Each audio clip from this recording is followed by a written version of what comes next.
Well, howdy, folks, and welcome to Vitruvian Book Review number 12. That's crazy. This year is just screaming by. Q1 is almost in the books, and no pun intended.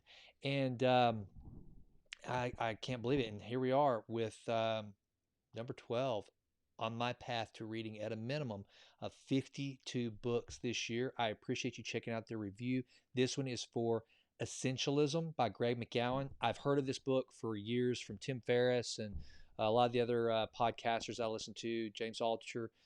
They've mentioned this book numerous times, and I can see why. It's a really, really good read. For me, it's reinforced a lot of the habits that I've adopted in recent years. I am really getting comfortable with saying no to obligations that are not essential to my life's purpose. And that's what I would encourage you all. If you are on a path to life design and keeping space open for really quality events, and that could be quality time with your kids, quality time with your spouse or your partner, quality time to really focus on a project that you're trying to complete, whatever the case may be. When you start to really realize those things that are important in life and how we just fill in our days with a lot of just meaningless clutter, when you really start to cherish your time, which is the most valuable, non renewable resource any of us have, then all of a sudden you start to become somewhat of an essentialist. Is this essential to today's mission, my life's mission, my family's mission?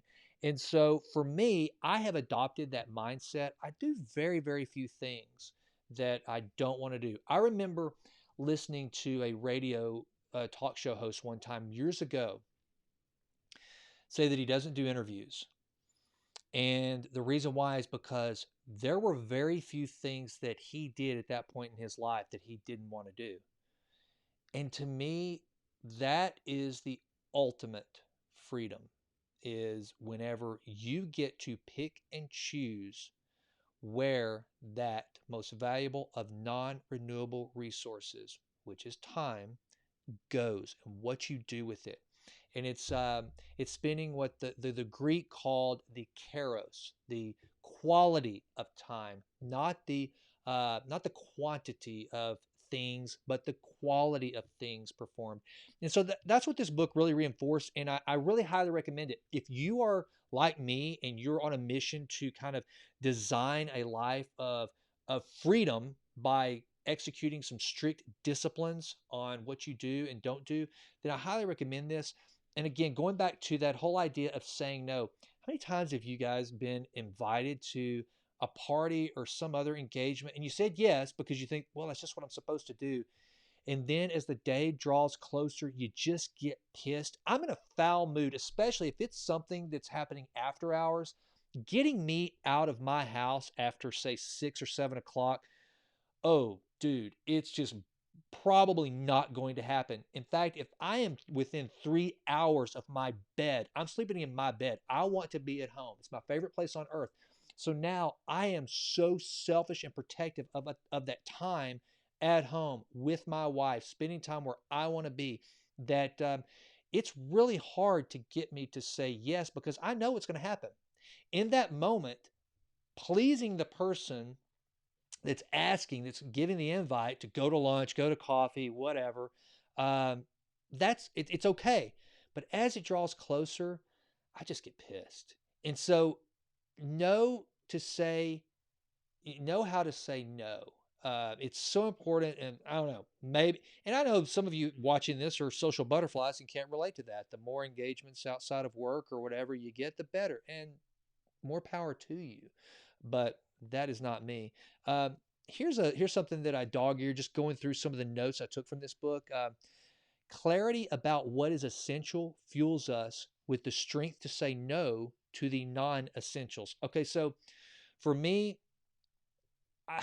probably to a fault, I'm going to use every minute of the day to do something that I deem productive and enriching to my life and what I'm wanting to become, which is a thinker, a writer, a speaker, a teacher, a coach. Those are the things that matter most to me because those things force me into learning, which I love to learn. That's why I'm going through this book reading process. I want to be a more voracious reader. I want to learn more. I want to be a more curious person.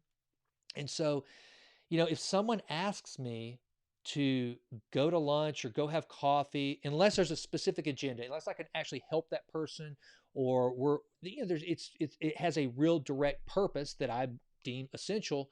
If it's just to go gab and catch up, then that's going to be the opportunity costs of that are going to be reading time. It could be time training physically, which is really important to me.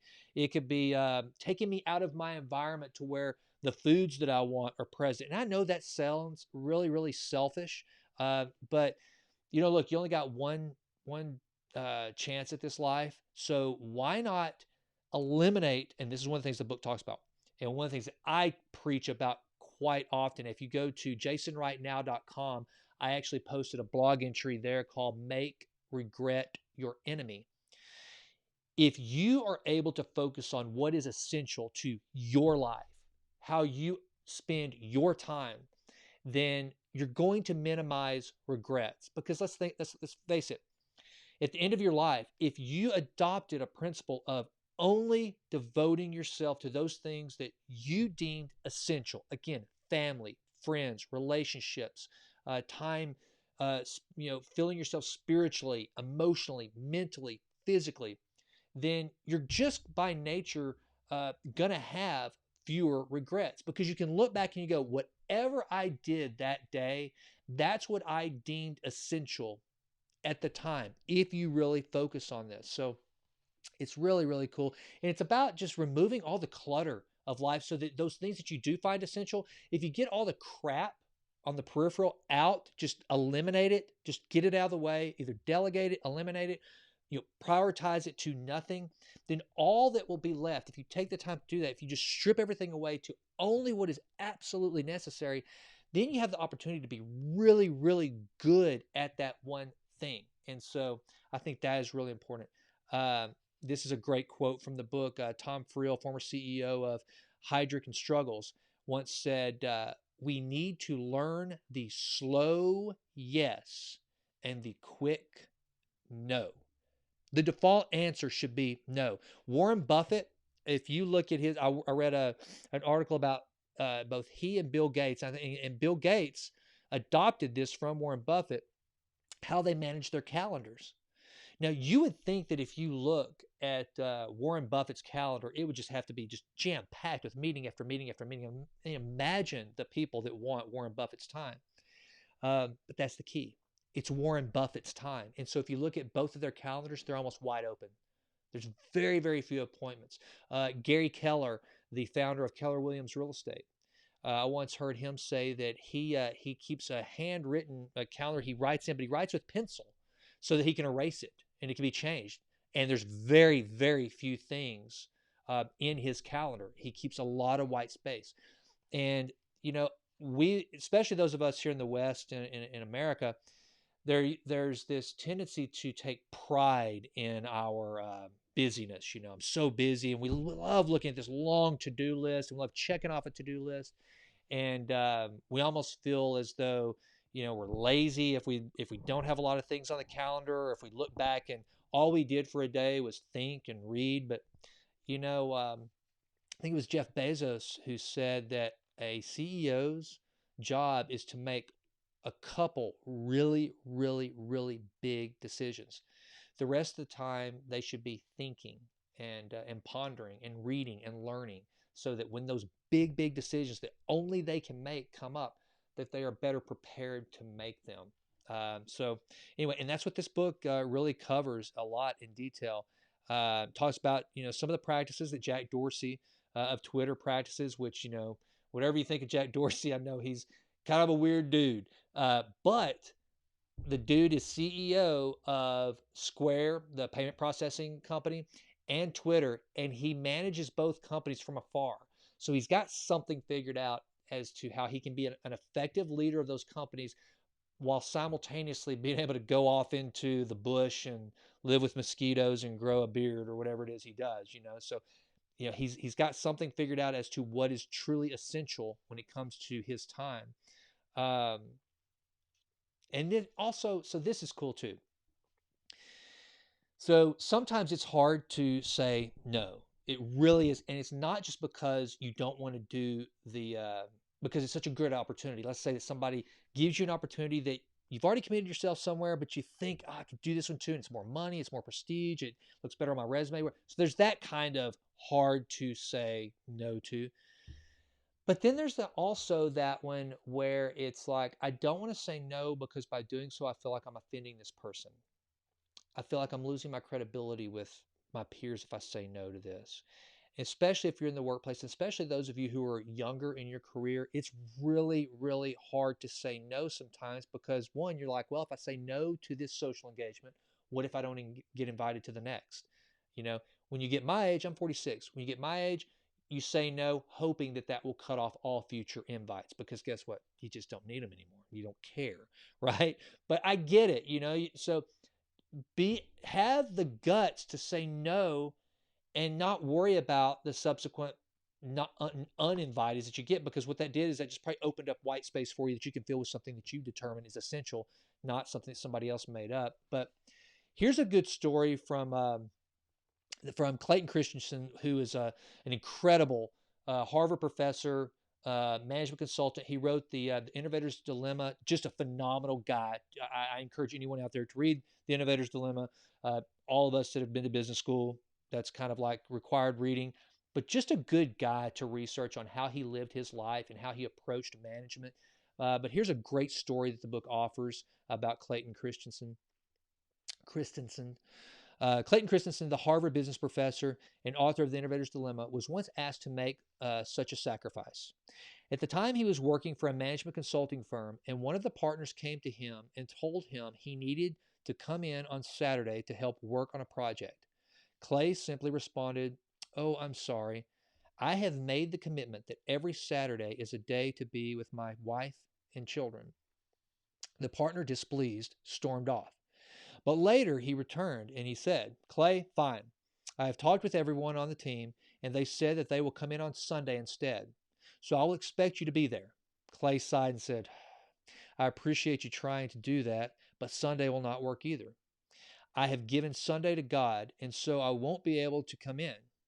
If the partner was frustrated before, he was much more now. Still, Clay was not fired for standing his ground. And while his choice was not popular in the moment, ultimately he was respected for it. The boundaries paid off. Clay recalls. Clay recalls. That taught me an important lesson. If I had made an exception then, I might have made it many times. Boundaries are a little like the walls of a sandcastle. The second we let one fall over, the rest of them come crashing down. So I doubt there's a lot of young people listening to this, but I'm telling you, moms, dads, teach your kids what boundaries are and let them know that they own their time, not their friends, and give them the confidence to be able to say no, unless it's something they really want to. But I know that my youngest daughter, she's very much like me. She just doesn't like social engagements. I mean, she's social and all that. She's off in college now, and but she would find herself frustrated when she had committed to a sleepover or something like that. And I finally told her, and she was worried about offending her friends. That's why she would say no, or she was worried that she might not get the invite the next time. And I told her, I said, you've got to be more protective with your time, and you have to make a decision which is of more value: being popular and liked, or owning this non-renewable resource that you have that you should cherish, which is your personal time, and you need to take ownership of that. And so it's one of those things in the workplace too. I mean, think about in your life. When you were like, for me, okay, there was a time where I would drink occasionally. I mean, I used to have a scotch on the rocks just about every night. And then I made the decision to not only not drink that much, but to stop drinking altogether, knowing full well there would be social engagements where I'd be there and I'd be that guy that doesn't drink. And it just puts everybody in a kind of a weird position for a while. It's like, oh, because it makes them, it's not about them, but they make it about them a lot of times when you say, I don't, no, thank you, I wouldn't care for any. What, do you not drink? Well, no. And here's why. I decided that it was more essential for me to maintain clarity of thought and be as healthy as I can possibly be. There is nothing wrong with drinking. I don't care. Anybody watching this, it's not about scruples. Drink. Whatever makes you happy. The proverbial overstated, you do you. I'm all my family drinks and it's awesome. It's fine, whatever. But for me, it became more essential for me to be in the most optimal health, to slow the aging process, which is something I'm trying desperately to do, and to maintain clarity of thought and to exercise my brain. And I thought that the drinking could interfere with that. And so therefore, I have eliminated drinking altogether from my diet. It's the same thing with, I very rarely will I go out to lunch with anyone other than my wife, because you think about it, getting there, ordering, the conversation, you're talking about an hour and a half to 2 hours a day. And 10 hours, 8 to 10 hours of waking moments in a day to do work, do things you care about, to physically train, it can just go so fast. And so that is not essential to me. Now, I'm not saying you shouldn't focus on building relationships and that sort of thing. That if that's part of your essential life's mission, but just saying yes to anybody that asks you to lunch or feeling like you're obligated or you're going to hurt their feelings, you got to get over that. And one of the things, Tim Ferriss, who has read this book and commented on it a couple of times, and he mentions it in his book, The 4 Hour Work Week, it's okay to set boundaries that actually become rules and people understand it and they end up respecting it. I guarantee you Clayton Christensen was more respected. They just knew, don't ask Clay to work on the weekends. And then he never had to deal with it again. That's the awesome thing too. When you realize what's essential in your life and you act on it, others will realize it and they'll stop. I don't get offered drinks whenever I go to, say, a social engagement at my family's house, where, that's one of the things we love to do as rights, is get together and drink. But, I don't get offered drinks anymore, so I don't have to say no. It's not awkward. It's the same thing with, I don't get asked to go to a lot of parties or weekend stayovers, because one of the things I hate to do more than anything on this earth is to not sleep in my own bed and or sleep in a bed that my wife is next to me in. If it doesn't meet those two criteria, I probably don't want to be sleeping there. And so therefore, I don't get invited on hunting trips and that sort of thing that much anymore. And I'm okay with that. I'm okay with that because as far as what is essential to my life, I am more focused on my wife, my time at home, and doing the things that I feel will build, that will eliminate any regret I might have later on.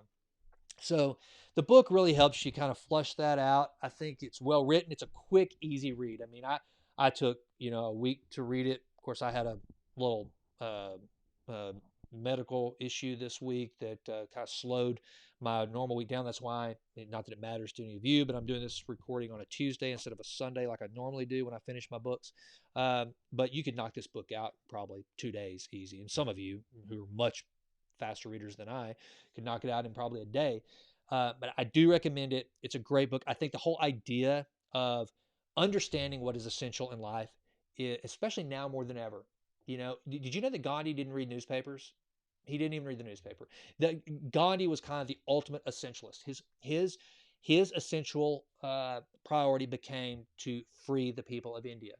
And look how that worked out. It's amazing when you realize what your one thing is, like Curly from City Slickers. Life's about one thing. And you remember Billy Crystal said, I have no idea, the other guys, Bruno Kirby and what was his name? Oh gosh, Elliot Stern. They're like, well, what's the one thing? And Billy Crystal goes, I have no idea. But that's the point. Only you will know. At that time, maybe Billy Crystal didn't know, but Curly knew what his one thing was. And you've got to realize what your one thing is. And when you realize what is essential to your life, then it's amazing what you can achieve. And I'm trying to get there. By no means am I there, but I can tell you this. Since I've realized that it's much more essential for me to read and feed my brain, feed my body, to teach and try my best to help and be a positive impact on others. It has made me so much happier. And by the way, look, I'm not here to judge or anything. You'll never get that from the Vitruvian Project. I'm not here to judge anyone, but I can tell you this: I could give two craps about cars, fancy clothes, um, any of that stuff that I used to like, and stuff's okay. But for me, they're non-essential. Having a really nice car is not essential to me. Having a monster house is not essential to me. Give me a bunch of books and the YouTubes where I can get on here and pontificate about something I've learned and hopefully help somebody else out. I'm good to go. So with that, thanks for listening to this. Probably the longest review, but I think it's an important topic. At least it's an essential topic to me. I hope you enjoyed it. Hey, do me a favor, please go out to the Vitruvian Project or jasonrightnow.com and subscribe to the Vitruvian Letter. Please do that for me. And also, please consider joining the Facebook group, the Vitruvian Project. It's a private Facebook group. I'm just trying to build a community of people who are truly not only almost obsessed with improving always in all ways. Uh, with the idea is this. I've said this before. So if you've seen any of the reviews, you know this. I'm of the belief that if I can become the absolute best version of myself, that the fruit of that will spill over into my fellow man. It goes back to another Gandhi, quote, which is, this is my way of being the change I want to see in the world. And if there was any change that I think that all of us could benefit from and be a better place, to be the absolute best version of ourselves, and let that example, let that illustration, uh, give others reason to look and go, I want some of that. That looks cool. So anyway, that's what this is about. I hope you'll join me in the Vitruvian Project. Also, follow me on Instagram at Jason Right Now. I would really appreciate that. And if you do follow me because you've seen one of the book reviews, please mention that. That way we can trade DMs. We can exchange ideas about books or different things that you're learning or experimenting with. I would really, really appreciate that. So I want this to be interactive. So with that, I hope you all have an amazing rest of your day and week. Thanks for checking out the Vitruvian book review for Essentialism by Greg McKeown, number 12. Check it out. Thanks.